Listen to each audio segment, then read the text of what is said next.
தற்போதைய அண்மை செய்தியை பார்த்துக் கொண்டிருக்கிறோம். தமிழ்நாடு வக்பு வாரியத்தின் 9 மண்டல அலுவலகங்களிலும் இருக்கும் அதிகாரிகள் திடீரென இடமாற்றம் செய்யப்பட்டிருக்கிறார்கள். இது தொடர்பான கூடுதல் விவரங்களோடு இணைகிறார் மண்டல தலைமைச் செய்தியாளர் சிவமணி.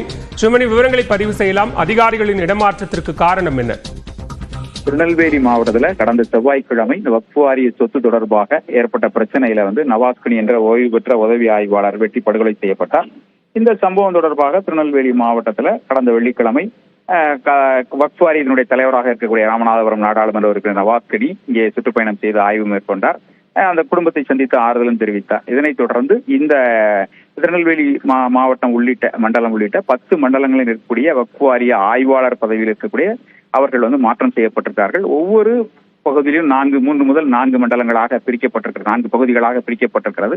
39 பேர் இதுக்கு அந்த இடமாற்றம் மற்றும் புதிய பணிகளுக்காக நியமனம் செய்யப்பட்டிருக்கிறார்கள். அதாவது 10 மண்டலங்கள் இருந்த நிலையில தற்போது 39 அலுவலர்கள் ஏற்கனவே இருந்தவர்கள் முழுமையாக பூண்டோடு இடமாற்றம் செய்யப்பட்டதோடு 29 அலுவலர்கள் புதுமையாக நியமிக்கப்பட்டிருக்கிறார்கள்.